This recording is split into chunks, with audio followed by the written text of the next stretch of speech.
Thank you. That concludes topical questions. The next item of business is a statement by Mary McCallan on Buildings, Heating and Energy Performance and Heat Networks Scotland Bill. The Cabinet Secretary will take questions at the end of her statement, and so there should be no interventions or interruptions. And I call on the Cabinet Secretary. Presiding Officer, I should like to begin by emphasising that the Scottish Government is committed to decarbonising heating buildings by 2045. This commitment was restated fulsomely in the draft climate change plan published by my colleague Gillian Martin on the 6th of November. The Scottish Government has shown clear leadership in the heat and building sector, demonstrated not least by our grant and loan schemes, legislative requirement for new homes to install clean heat, and our continued drive to promote investment and growth in heat networks. Faced with a concerning rise in anti-climate rhetoric, the draft climate change plan maintains that leadership. It confirms our target to decarbonise the heat in Scotland's buildings by 2045 in a manner consistent with our commitment to reduce fuel poverty, and does that by maintaining our vital support for those who need it the most. It was my intention to build upon this by introducing a heat and buildings bill in this parliamentary session. The Scottish Government has worked at pace to produce a bill ready for introduction. However, it has become clear that proceeding now would not allow the Scottish Parliament to consider the bill in the context of emerging UK-wide developments. This is particularly the case in respect of the forthcoming UK Warm Homes Plan and ongoing work on energy market reform.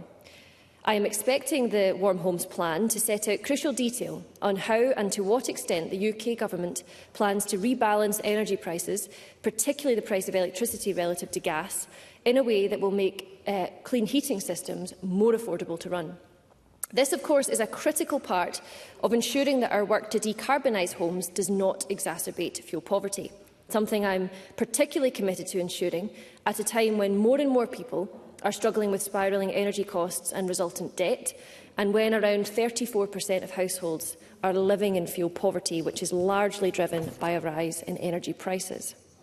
I'm disappointed that the UK's Warm Homes Plan has been delayed so considerably, as well as continuing to develop the policy content of the bill and consider its associated costs. I have in recent months been pressing successive UK ministers to publish the Warm Homes Plan, or at least to share with us its content vis-à-vis electricity prices. This, regrettably, has not materialised. There is no longer time in this parliamentary term to give full consideration to a bill, nor can I ask the Scottish Parliament to consider such an important and complicated bill without a full understanding of the policy context across the UK, which we understand is likely to emerge before the end of the year. Doing so would not be fair for consumers and would risk misalignment and confusion for businesses. As such, I am today confirming that the Scottish Government will not introduce a heat and buildings bill during this parliamentary session. Instead, I have today published our draft bill with a statement of intent to introduce a bill as early as we can in the next Parliament, subject to the outcome of the 2026 election. And I strongly call on UK ministers to ensure they bring forward provisions to rebalance the cost of electricity relative to gas, allowing us to pursue this vital decarbonisation in a way that we can be sure protects households from fuel poverty. Now, as to the content of the draft bill, members will see it sets a technology-neutral heat decarbonisation target to replace direct emissions heating systems in all Scottish buildings as far as reasonably practicable by 2045. If ultimately passed, this would put into legislation the target that the Scottish Government is already committed to in policy as part of the climate change plan. The bill will also require the Scottish Government to publish a heat decarbonisation strategy every 5 years and regularly report on progress, ensuring transparency and accountability and enabling us to update our approach as new technologies develop. Secondly, the draft bill includes regulation-making power to introduce minimum energy performance requirements for buildings that use direct emissions heating systems. The intention is to use this power for the owner-occupied and non-domestic sectors.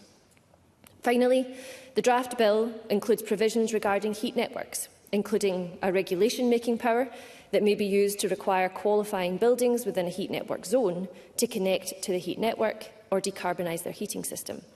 A regulation-making power to provide for heat network installation and maintenance licences, and changes to the Heat Network Scotland Act of 2021 to streamline its regulatory regime.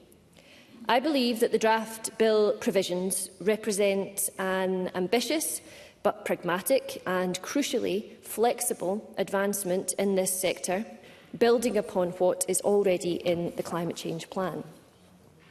The publication of the draft bill today offers an opportunity for us to continue undertaking engagement over the remainder of this parliamentary session.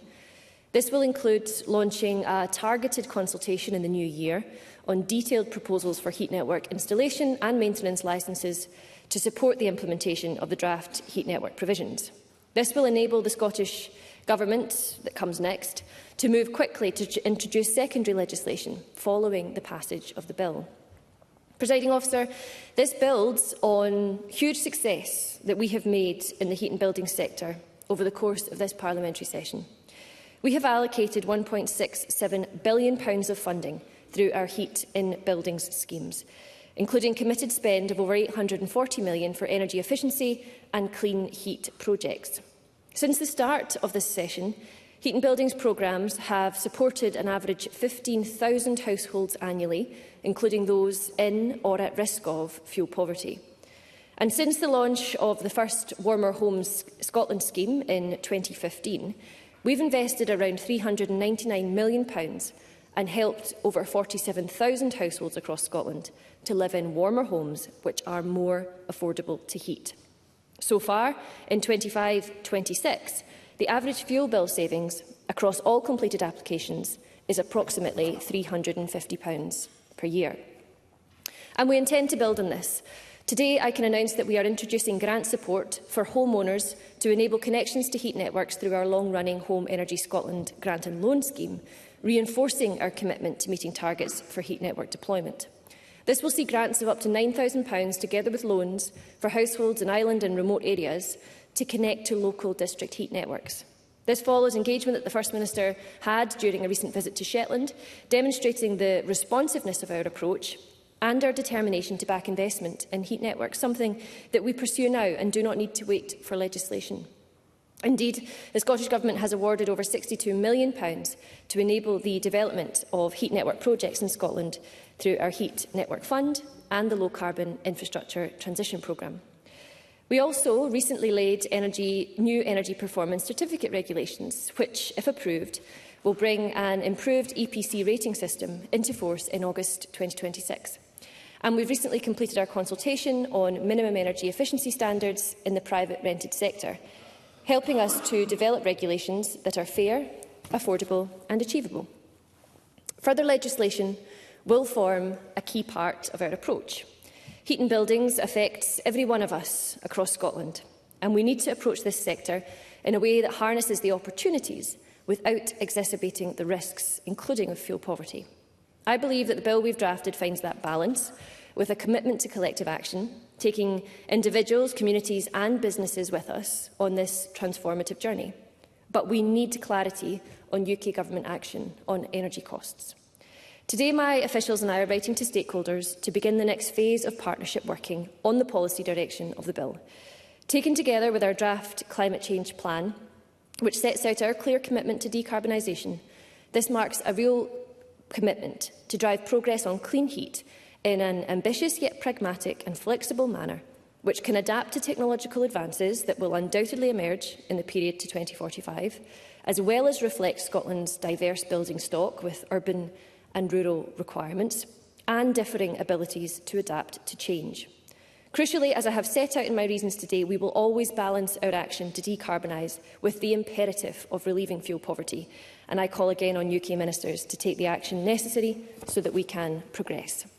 We will engage widely with the sector and with members across the Parliament, particularly as the UK-wide position becomes clearer.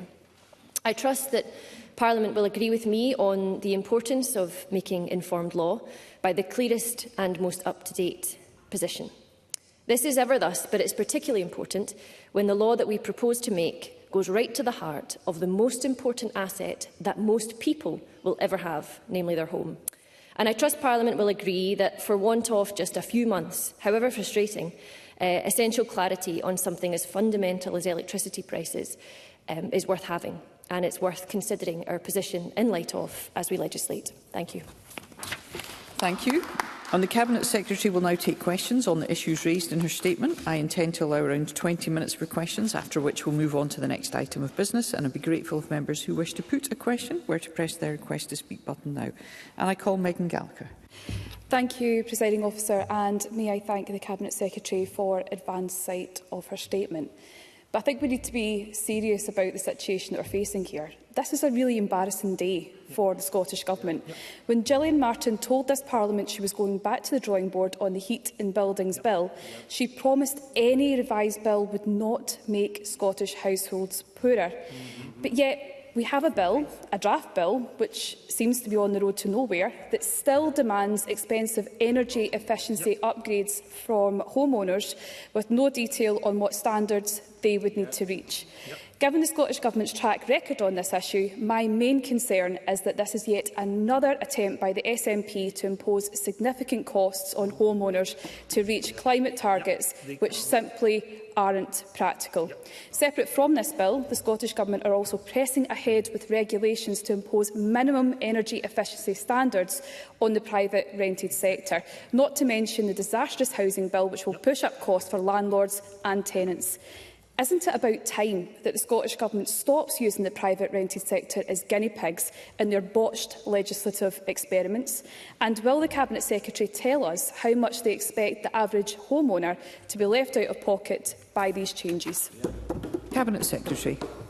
Presiding Officer, I can't help but feel that Megan Gallagher might not have read the content of my statement prior to formulating her questions, because if she had, she would have seen that the reason that I'm presenting to Parliament today for taking a pause, however regrettable, is on account of me wanting to know what the UK Government are intending to do in respect of the cost of electricity, so that we can take forward this work to decarbonise, but in a way that we can have surety is not going to exacerbate fuel poverty, is going to be manageable for consumers and for households. That's exactly why I have brought this statement to Parliament today, so I'm a bit perplexed by the tenor of the question. But, and in respect to the latter point about costs, all of that has to be worked out, and I want Parliament to be able to scrutinise and consider costs in light of the most up-to-date information. The most up-to-date information comes from a UK Warm Homes Plan, which ministers have, I think, made no less than 6 representations to successive ministers on for clarity. That has not been forthcoming, and therefore, however regrettable, this pause in bringing forward the legislation, meanwhile publishing the draft, is about giving Government and Parliament the opportunity to make important laws in having the full suite of information in front of us as we do so. Mark Griffin. Thank you, Presiding Officer. We had a heat and building strategy in 2021. Then we were promised a heat and buildings bill in 2023. Experts said it would place impossible financial burdens on households, but the Government carried on consulting and then withdrew the bill, saying it would place financial burdens on households. The Government then announced a new bill, an improved bill, in the spring of this year. And untroubled by any sense of irony, it seems today it gave us a draft of a bill, while at the same time announcing that there will be no bill. This is beyond farcical, Presiding Officer. Blaming a government that has been in post for 18 months, while homeowners and industry have been waiting for clarity for 5 years, is absolutely absurd. How can this government say with any credibility that has shown any leadership in the heat and buildings sector? Cabinet Secretary. Presiding Officer, irony is an interesting word for Mark Griffin to choose to put to me today, given the entire reason that I have had to bring this statement to Parliament is because of his colleagues in the British Labour Party and in the UK Government's complete failure to clarify their position in respect to the Warm Let's hear the Homes Cabinet Plan. Secretary.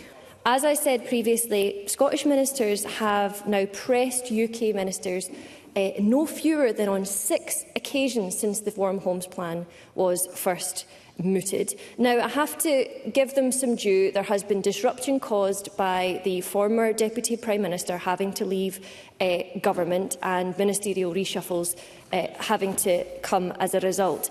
But if he thinks that it is a sensible thing for the Scottish Government or the Scottish Parliament to proceed with a bill that pertains to the type of energy and the cost of energy throughout Scotland, at a time when 33 to 34% of households are in fuel poverty, and I don't have clarity from the UK Government on what they're intending to do on the cost of electricity, then I'm afraid that's simply irresponsible. Nonetheless, Presiding Officer, we have a strong record in delivering in heat and buildings in Scotland. I continue to do that by rolling out further the grants and loans that are available to connect to heat networks, and will continue to take the work on this bill forward.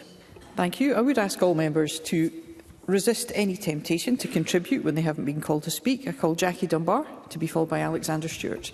Thank you, Presiding Officer. In such a crucial policy area, it is vital that stakeholders in the sector are directly involved in key conversations and plans brought forward by the Scottish Government. Can the Cabinet Secretary therefore please provide further information on what engagement this Government has had and will continue to have with both the energy and housing sectors on the next steps? Cabinet Secretary. Presiding Officer, I completely agree. It is vital that the transition must be taken forward with communities and not imposed on them. Our consultation on the Heat and Buildings Bill received over 1,600 responses, and that feedback has helped to develop the content of a significant and complicated bill. And of course, members have the draft proposal in front of them today.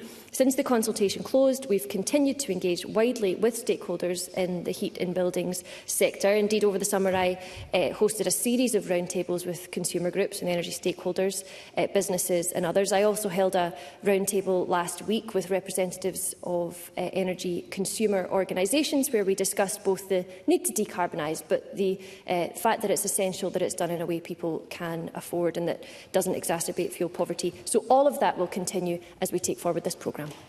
Alexander Stewart, to be followed by Rona Mackay. Thank you, Presiding Officer.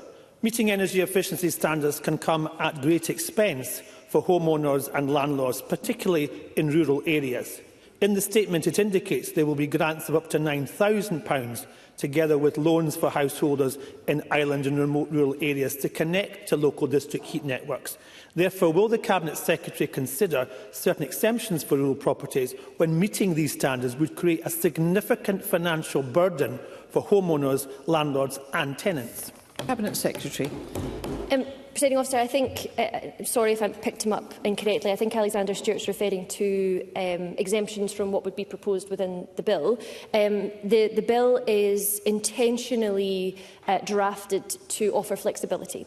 To offer flexibility in type of technology, noting firstly that technology will advance in the years to 2045, but also being very conscious of the fact that different technologies will suit different housing types across urban and rural Scotland. So it is intentionally flexible, and I trust that when the bill is taken forward, depending on what happens in the election and indeed what the UK Government do with the cost of electricity, I trust he will see that that flexibility will be borne out.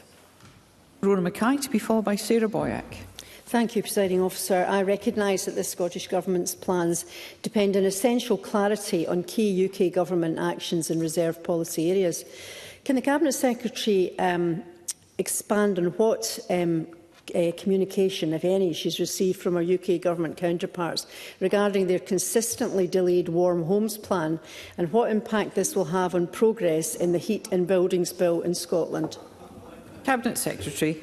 There's a lot of noise coming from the Conservative benches. They don't seem to appreciate the nature of devolution, in that when you allow a government in London to oversee your own nation's energy policy, then that will have impacts on what a national government can or cannot do. I have made clear to UK ministers that clarity on their Warm Homes Plan and on reserved matters such as electricity pricing and market reform is essential for a fully informed debate on these critical matters in Scotland. She's absolutely right to point out the report has now been delayed several times. There has been an unfortunate amount of speculation, mainly in the press. In fact, I have learned more about this plan in the press than I have in the ministerial engagements that I've been having with counterparts. Ultimately, it is speculation, Presiding Officer. What this Parliament needs to legislate on behalf of the people of Scotland is clarity, clarity that we do not have. Thank you. I call Sarah Boyack to be followed by Kevin Stewart. The Cabinet Secretary mentioned that over a third of our households live in fuel poverty, and 1 in 5 are actually in extreme fuel poverty. So what is the Scottish Government going to do now to accelerate investment, to make people's homes energy efficient so their heat is not wasted? And what is the Cabinet Secretary doing to support every local authority in Scotland so they can implement their LHE's plans, so that our constituents have heat networks, so they can actually link to them and qualify for the grant that was mentioned? Cabinet Secretary. I think it's worth putting on the record again, Presiding Officer, the difference that our long-standing loan and grant arrangements have made in Scotland. We've allocated £1.6 billion of funding through our heat and building schemes this parliamentary session alone, and that includes committed spend of over £840 million for energy efficiency and clean heat projects, which I agree with Sarah Boyack are essential. This has supported an average of 15,000 households annually, including those at risk of fuel poverty. And as I mentioned in my statement, since the start of Warmer Homes Scotland, we've helped over 47,000 households across Scotland to live warmer and homes which are cheaper to heat. But I would also point Sarah Boyack, and I hope this is something that she can advocate for to her colleagues in UK Labour, and that is for a social tariff. We have undertaken very careful work with industry experts to develop a social tariff. I published the methodology behind it just last week. This is a targeted at-source discount, which we think could see around 660,000 people in Scotland have their energy bills reduced by up to £700, taking about 135,000 people out of fuel poverty. So I'll be making the case for a social tariff to the UK Government. I hope Sarah Boyack will as well. Thank you. Kevin Stewart to be followed by Patrick Harvey. Thank you, Presiding Officer. The Cabinet Secretary mentioned electricity prices in her statement, and high electricity and gas prices are the greatest driver of fuel poverty, and I'm sure that many across the Chamber will share my deep frustration with the UK Labour Government, who pledged to cut energy bills by £300, but instead oversaw a rise in energy bills of £200. Can the Cabinet Secretary advise what impact this has on delivering the Scottish Government's ambitions, and what effect this broken promise from Labour is having on thousands of families across Scotland?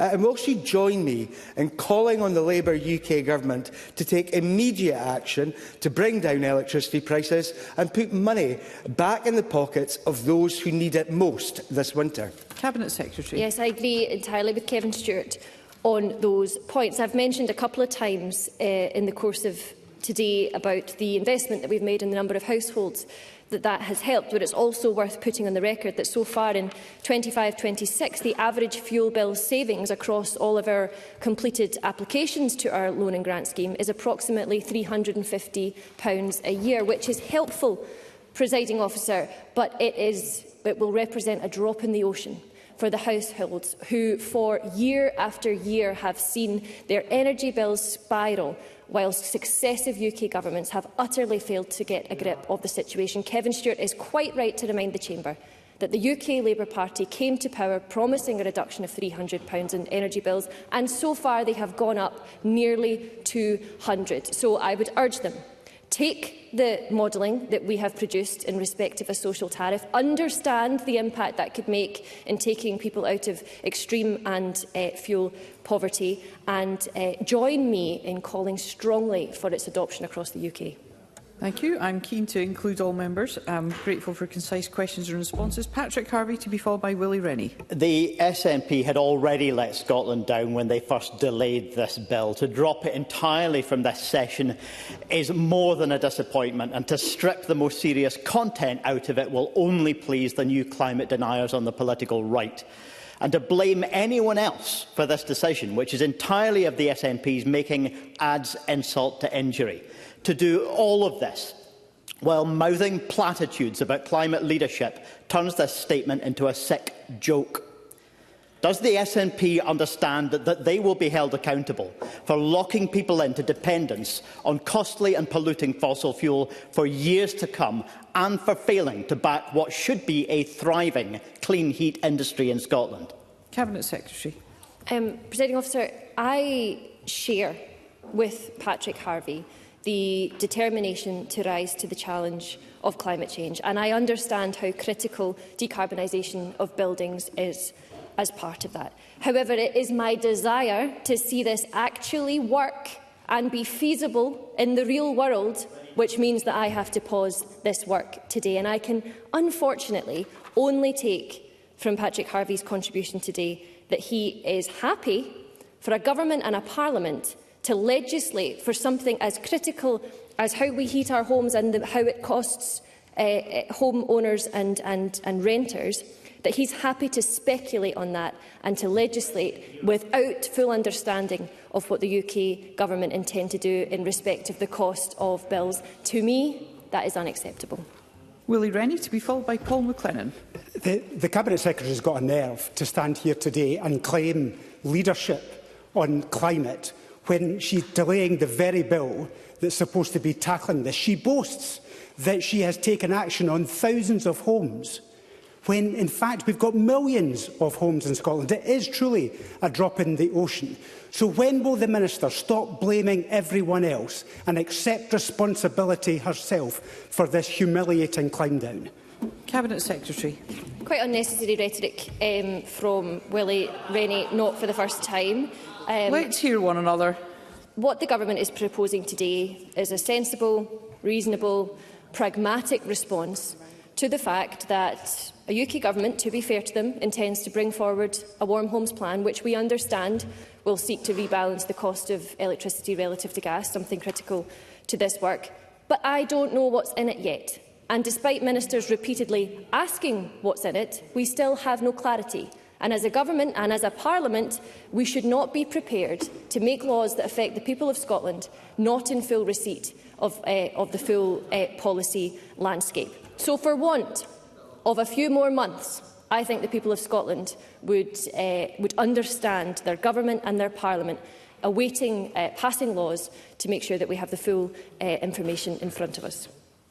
Paul McLennan, to be followed by Maurice Golden. Thank you, Presiding Officer. A new report by the Edinburgh Climate Change Institute reveals that the deployment of zero-carbon networks and energy efficiency upgrades across Edinburgh, Mid Lothian and East Lothian could generate up to £2.1 billion in combined environmental and social benefits over the next 25 years. Lothian Heat CIC has now been established as a community interest company to lead that network on a regional basis. This brings together community groups from Edinburgh, Mid Lothian and East Lothian. This is a visionary infrastructure project to deliver clean, affordable heat across the Lothians by capturing local waste heat and renewable energy, and a heat network under a community-led, not-for-profit model.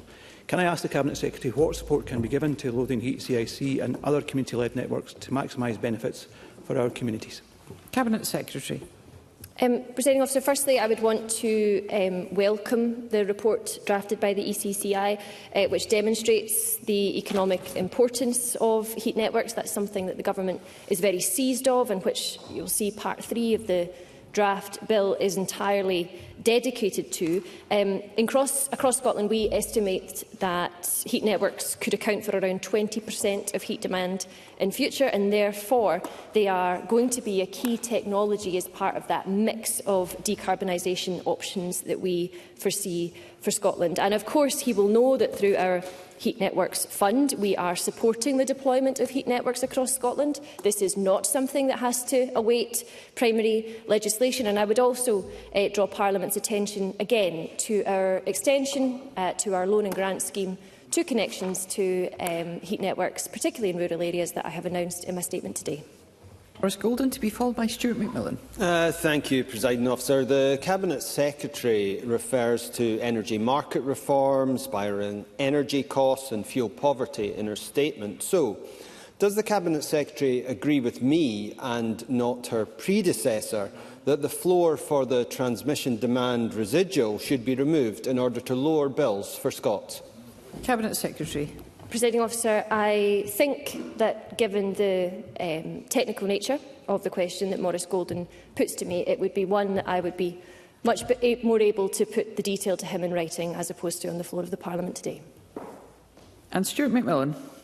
Thank you, Presiding Officer. I recognise that demand for the Scottish Government's heat and building schemes has risen in recent years, and can the Cabinet Secretary provide more detail on the packages of support available for households looking to move to clean heat, and can she advise how much funding the Scottish Government has allocated to these schemes during this parliamentary session thus far? Cabinet Secretary. Thanks, Presiding Officer. I have said on a number of occasions the totality is about £1.67 billion, but perhaps it would be helpful if I expanded slightly on how I would suggest households move to clean heat or work to improve their energy efficiency. Home Energy Scotland is an excellent first port of call, offering free and impartial advice on energy efficiency, renewable heating and fuel poverty support in Scotland. Warmer Home Scotland provides grant-funded installation of measures such as insulation and heating systems for eligible households, which helps to cut bills. And I've mentioned a number of times our grant and loan scheme. This is providing grants and interest-free loans to help homeowners install energy efficiency measures. And of course, I must mention our area-based schemes and our social housing net zero fund, which help to accelerate energy efficiency and clean heat projects across communities for domestic properties, ensuring the progress at scale that is needed to complement our other schemes. Thank you. That concludes this statement. I'll allow a moment or two for front benches to organise before we move on to the next item.